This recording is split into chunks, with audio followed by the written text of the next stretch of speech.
Muito bom dia a todos. Eu sempre digo uma honra e uma alegria estar aqui, servindo a essa casa e a essa causa. Sejam todos muito bem-vindos, encarnados e desencarnados, em nome do Cristo vivo que habita em todos nós. Em Marcos 16, versículos 1 a 11, está escrito: Passado o sábado, Maria Madalena, Maria mãe de Tiago e Salomé compraram aromas para ungí-lo. No primeiro dia da semana foram ao sepulcro de manhã cedo ao nascer do sol. E diziam umas às outras: quem nos removerá a pedra da porta do sepulcro? Hoje a gente tem o hábito de enterrar os corpos. Antigamente eram escavados pequenas covas nas rochas, nas montanhas, assim, e tampado com pedra, né? Com pedras pesadas. E olhando, viram que já a pedra estava revolvida e era muito grande. Entrando no sepulcro, viram um jovem assentado à direita, vestido uma roupa comprida toda branca, e ficaram espantadas. Ele, porém, disse-lhes: não vos assusteis, buscais a Jesus Nazareno, que foi crucificado. Olhem onde ele estava. Eis aqui o lugar onde puseram, já ressuscitou. Mas ide, dizei aos discípulos e dizei a Pedro que ele vai adiante de vós para a Galiléia. Ali o vereis, como ele vos tenha dito. E saindo elas apressadamente, fugiram do sepulcro, porque estavam possuídas de temor e assombro, e nada diziam a ninguém porque temiam. Imagina o susto da situação, óbvio, né? E Jesus, tendo ressuscitado na manhã do primeiro dia da semana, apareceu primeiramente a Maria Madalena, da qual tinha expulsado 7 demônios, os 7 espíritos que a obsidiavam. E partindo ela, anunciou àqueles que tinham estado com ele, os quais estavam tristes, chorando. E ouvindo eles que vivia e que tinha sido visto por ela, não o creram. Irmãos, o tema de hoje da nossa palestra é Ele vive.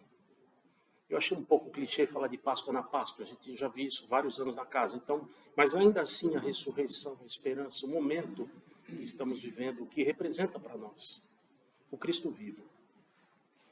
Imagina como é que ficaram os apóstolos sem a presença de Jesus, ainda da maneira que ele foi crucificado, preso, vilipendiado, torturado, né? Como é que eles ficaram? Como é que se fica sem um chefe, sem um líder, sem um pai de família, sem um provedor? Em uma batalha, uma das estratégias é você eliminar o general, ou o principal, o líder, porque os outros se perdem. Então, como é que eles ficaram? Eles estavam descoroçoados, né? Todos enfraquecidos, todos sem saber o que seria deles, né? Sem o mestre. E o que seria para eles receber a notícia por Maria Madalena? Maria Madalena, um dos personagens mais importantes, um dos testemunhos mais difíceis do Novo Testamento, né? Ela conhecida por todos como prostituta. Existem versões diferentes, uns dizem que por tradução foi feito de forma errada.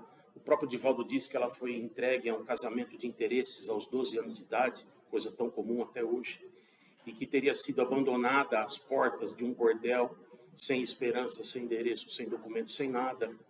Enfim, mas ela ficou registrada, marcada até hoje como a prostituta. Assim a enxergamos. Pouco se sabe de muita gente. Uns eram pescadores, um era publicano. O que será um publicano? Um era zelote. O que é um zelote? Mas ainda temos aquela imagem. Então imagina-se na época. E aí, eles discursoados chegam e falam: ele vive. Quem falou? Lá. Não, quem falou? A menina lá. Quem falou? A Madalena. Todo mundo imagina o desespero. Falou: e agora? Piorou a situação. Como é que nós vamos viver baseado nisso? Como é que nós vamos falar isso? A Madalena que contou. Entende a situação da personagem? Tudo que ela teve que lutar para sobreviver e para crescer e para expandir, para multiplicar. Ela é um dos personagens mais nobilitantes do Novo Testamento, da história cristã. Pois bem, é óbvio, gente, que Jesus não escolheu pessoas aleatórias para o acompanharem. É óbvio que o projeto da vinda de Jesus na Terra teria milhares de espíritos voluntários. Quem não ia querer embarcar, fala: eu vou numa missão com Jesus, eu vou ajudar. Porque é o marco mais decisivo de toda a humanidade terrestre. Quem não diria, eu vou? Então, óbvio que os apóstolos seriam previamente escolhidos. Entrariam na vida mediante as leis vigentes, a lei do esquecimento, né? Mas, com todo o potencial latente, adormecido na alma, preparado para germinar quando fosse necessário. Paulo, por exemplo, Paulo foi um apóstolo convertido, né? Paulo foi o apóstolo dos gentios, ele foi recrutado, vamos chamar assim, somente depois da ressurreição de Jesus, né?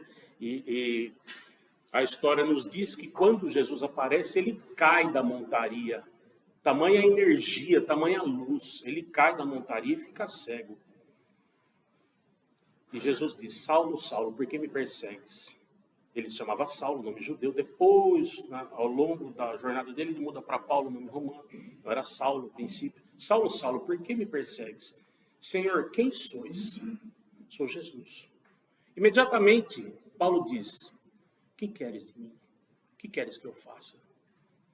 Imediatamente. Essa determinação de Paulo, que a multiplicação do cristianismo através de Paulo foi gigantesca, essa determinação, isso foi adquirido ao longo de séculos. Aquele despertar, aquilo foi um gatilho, mas a determinação de Paulo foi adquirida através dos séculos. É óbvio que todos os apóstolos estavam inseguros no momento em que eles estavam vivendo, porque nós também estaríamos. A gente vê que quando, na última ceia, Jesus diz que um daqueles que pega o alimento comigo no mesmo prato vai me trair. A Bíblia diz que um após o outro eles perguntavam, porventura serei eu? Ou seja, todos eles estavam inseguros da própria conduta deles enquanto Jesus estava com eles. É normal. Então, a força que eles demonstraram depois, porque todos eles multiplicaram Jesus ao redor do mundo, era uma força previamente adquirida também ao longo dos séculos. Aqui a gente vê Judas, o Iscariotes, que tinha Judas Tadeu e Judas Iscariotes, tinham dois Judas. Judas se suicidou, certo? Por remorso. E João, o evangelista, morreu de causas naturais por perto dos 100 anos de idade. Mas, entre os outros, todos tiveram história cruel. Alguns, a história não é totalmente precisa, mas todas as versões são cruéis. Tiago Maior foi decapitado ou morto por um soldado em Jerusalém. O único morto em Jerusalém. Os outros todos ao redor do planeta. Filipe, crucificado ou torturado em alguma região da Ásia Menor. Mateus, assassinado por um rei na Etiópia, pelo próprio rei. Tiago Menor, espancado e apedrejado em Roma.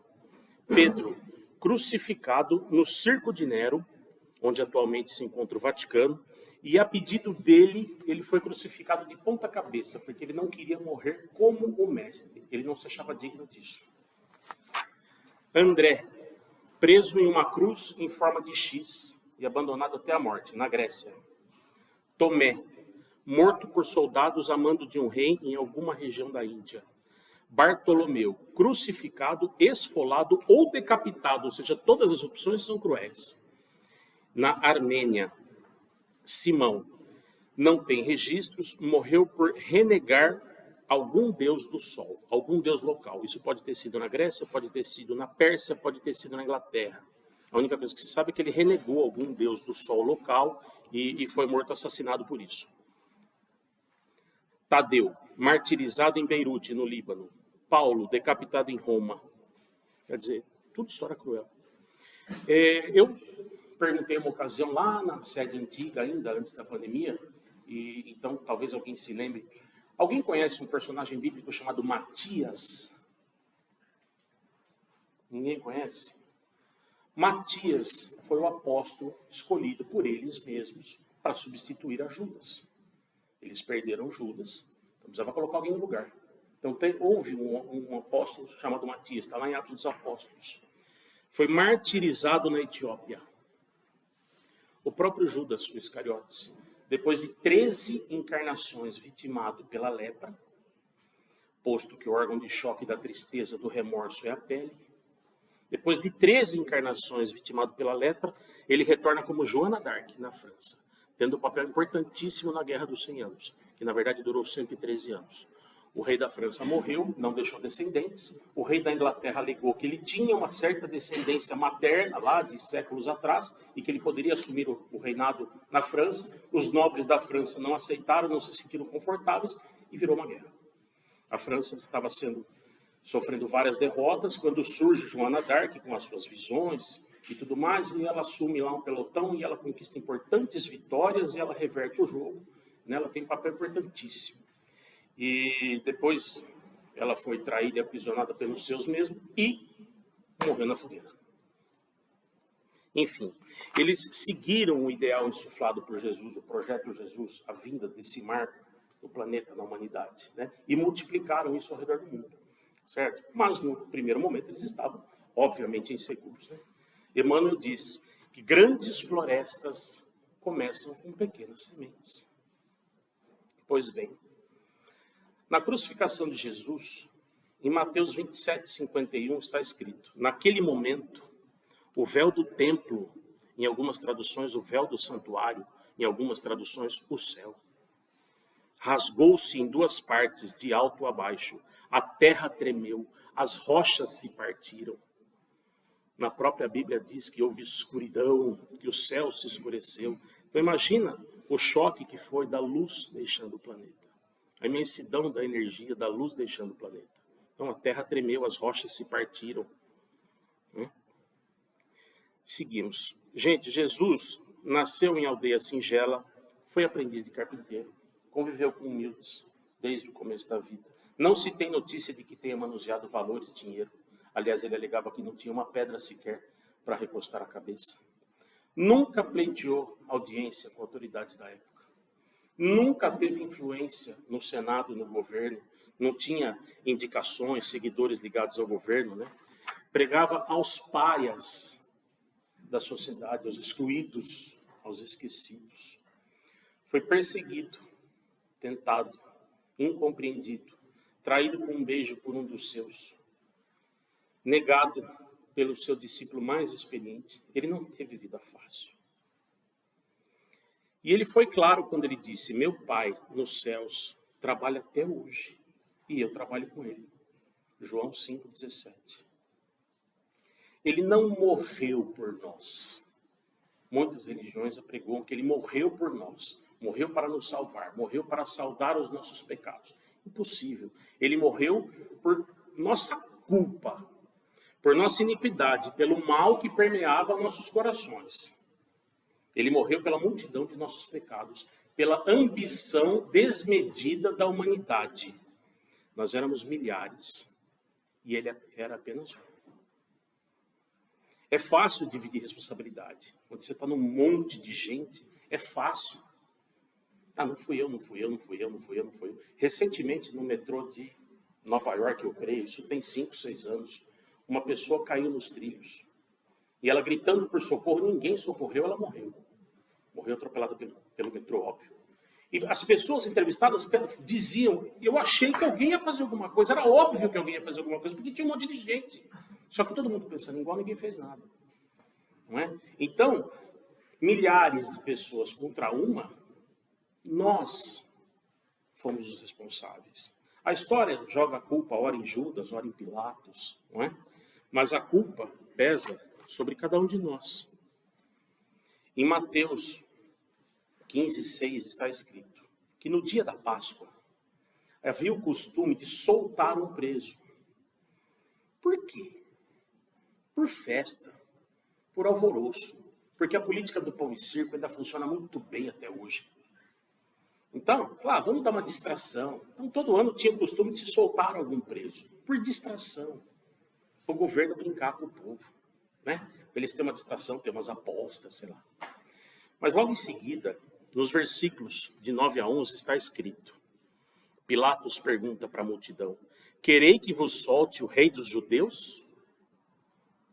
Porque ele bem sabia que por inveja os principais dos sacerdotes o tinham entregado. Então, imagina, se a gente analisar bem a Bíblia, existia toda uma multidão de estrupiados, de mendigos, de feridentos, de purulentos. Imagina, a medicina da época não tinha quase que avanço nenhum. A gente vê na parábola do bom samaritano que a medicina que o cara usa é vinagre e azeite nas feridas do que estava caído, né? As condições sanitárias da época eram absurdamente precárias. Então, a quantidade, a podridão que existia era muito maior.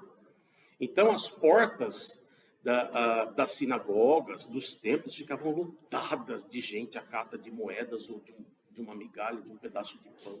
Tá certo? Os sacerdotes evitavam esse povo. Os nobres evitavam essas pessoas. Jesus procurava.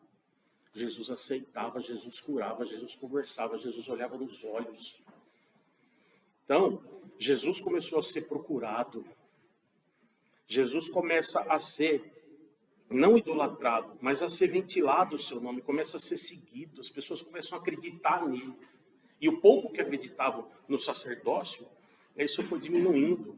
Então, aqui diz, Pilatos sabia que por inveja os principais dos sacerdotes o tinham entregue.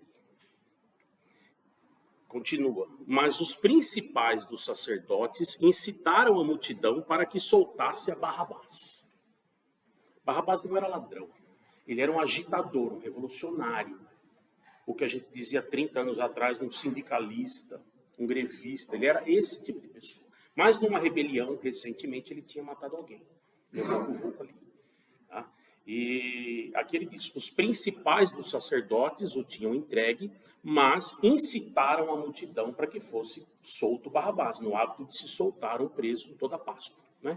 Então eles não estavam lá em camarotes e gritando, tal, não, era os infiltrados, um monte de gente passando, 2 moedas ali, você vai gritar Barrabás, você vai pedir Barrabás, você tem aquela contenda lá de terra, você vai pedir Barrabás, você tem aquele problema de família, você quer anular um casamento, você vai pedir Barrabás. Eram um monte de infiltrados ali, e não eram os principais, eram os pau-mandados, eram os peão, porque os líderes não aparecem, os mandantes não aparecem. Hoje a lei penaliza os mandantes de um crime. Há 30 anos atrás, não. Hoje, às vezes, você vê algum caso na TV, a polícia ficou investigando essa quadrilha 2 anos. Quer dizer, por 2 anos continuou existindo, sei lá, aquelas bocas de fumo, ou aquele contrabando, aquela questão de arma, porque para chegar nos líderes, para chegar nos principais, para desmantelar toda a operação. Por quê? Porque os mandantes não aparecem, eles não põem a cara. Então era assim também, os principais dos sacerdotes incitaram a multidão para que fosse Barrabás, mas é tudo ali, na hora do vamos ver, do agito, da torcida ali, falou, Barrabás, uma moedinha aqui, uma nota aqui, né, um negocinho aqui, falou, não esquece aquele caso, aquele tribunal de pequenas causas lá, teu nome está lá, então, né, depois na conversa, Barrabás, é assim até hoje, não é? Pois bem, senhores, a maioria de nós escolheu Barrabás. Esse peso recai sobre todos, ou sobre a maioria. A maioria simples, 50% mais um, a maioria absoluta, a maioria estarrecedora, a maioria, não é? E com toda certeza muitos de nós estávamos lá. A concepção de que ele teria se imolado para nos salvar, isso simplesmente eximiria a nós de qualquer esforço maior pela redenção. É muito fácil, Jesus morreu para nos salvar. Então estamos salvos, estamos bem, está tudo certo. Isso é facilidade enganadora, ilusória, imposta por igrejas dominantes que existiram ao longo dos séculos. Religiões castradoras. Muitos, até hoje, esperam uma transformação miraculosa. Isso não existe, não vai existir. Para quem não aprendeu a pensar por conta própria, a ideia de um céu de acesso fácil ainda vai persistir por muito tempo. Porque a pessoa ainda está naquilo que foi imposto na cabeça dela e ela nunca parou, não aprendeu a pensar por conta própria, ela não reflete, ela escuta o que falou a tia, a avó, a vizinha, o sacerdote, o padre, o obreiro espírita, ou quem for, o pastor, ele escuta e não pensa, ela não reflete. Muitas religiões trataram a gente assim ao longo dos séculos. Todas as dominantes. O Espiritismo faz a gente pensar, abrir a mente, refletir. Deus morreu por nós? Não. Jesus? Não. Morreu por nossa culpa, por nossos erros, por nosso desmando, pela nossa ambição. né? E para muitos, a ideia de um céu fácil ainda existe. A pessoa errou e pecou e matou e roubou e etc. por 60 anos. Aí um dia ela se arrepende. Ela se arrepende com decência, com verdade, com propriedade. De verdade, a gente acredita. Passa 2 dias, ela desencarna. Então, nesses 2 dias, ela está salva, ela vai para o céu e tudo que ela fez. Não. É verdadeiro, é aceito o arrependimento dela. E Jesus diz que tem mais festa no céu quando chega um arrependido do que quando chega um que já era santo. Porque aquele arrependido estava perdido, né? Então, ele vai ter que ressarcir os débitos, vai ter que reequilibrar onde ele desequilibrou, mas vai ser aceito o seu arrependimento. É aquela história que a gente fala, o copo quebrou sem querer, você não teve culpa, você esbarrou, estava na beirada. Então você pede perdão para o dono da casa, pro copo, até o copo te perdoa, mas continua quebrado. Então, tá, perdoo, beleza, mas eu quero outro copo. Mais ou menos assim, né? Enfim. E Jesus diz em oração, Pai, se for da tua vontade, que passe esse cálice de mim. Que eu não tenha que beber desse cálice, se for da sua vontade. Ele deixa isso claro. Né? Que aquele momento, onde Lucas 22, 44 está escrito que Jesus foi posto em agonia, e é o único momento do Novo Testamento que está escrita a palavra agonia, ele fala, Pai, eu não quero beber desse cálice, mas se for da sua vontade, eu bebo. Isso é um exemplo para nós. Dr. Inácio Ferreira diz que se Jesus foi tentado por 40 dias, por que nós não podemos sê-lo por 40 anos? Ou mais. Se a gente não for testado em nossas resistências, como conhecer nossas resistências? Como saber nossos limites? A gente não pode esperar facilidade que o momento não oferece. A ocasião não oferece. O momento atual pede testemunho para quem é candidato a seguir o Nazareno. Cada um de nós tem que achar o próprio caminho para Damasco, onde se simboliza a conversão de Paulo. Cada um de nós tem que achar o nosso caminho para Damasco. Se tornando talvez cego para as coisas materiais e enxergando as coisas espirituais preferencialmente. Madre Teresa disse que amar é doar-se até doer. Amar é doar-se até doer. Moisés nos trouxe um Deus único, a ideia de um Deus único, um Deus. Jesus nos trouxe que esse Deus é um Pai amoroso e nos disse, nos garantiu que nenhuma das suas ovelhas iria se perder.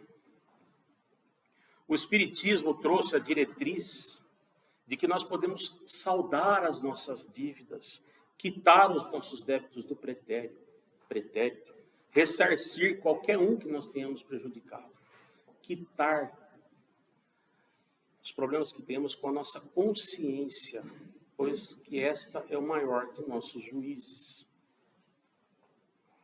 Mostrando que entre nós e Deus está o próximo caído. Existe o caminho para Damasco. Nós devemos trilhá-lo, cada um de per si. O Espiritismo nos traz verdades essenciais para nos preparar para verdades maiores no futuro. Dentro de nós coexistem séculos de sombra e alguns instantes de luz. Então existe o conflito, existe a dificuldade.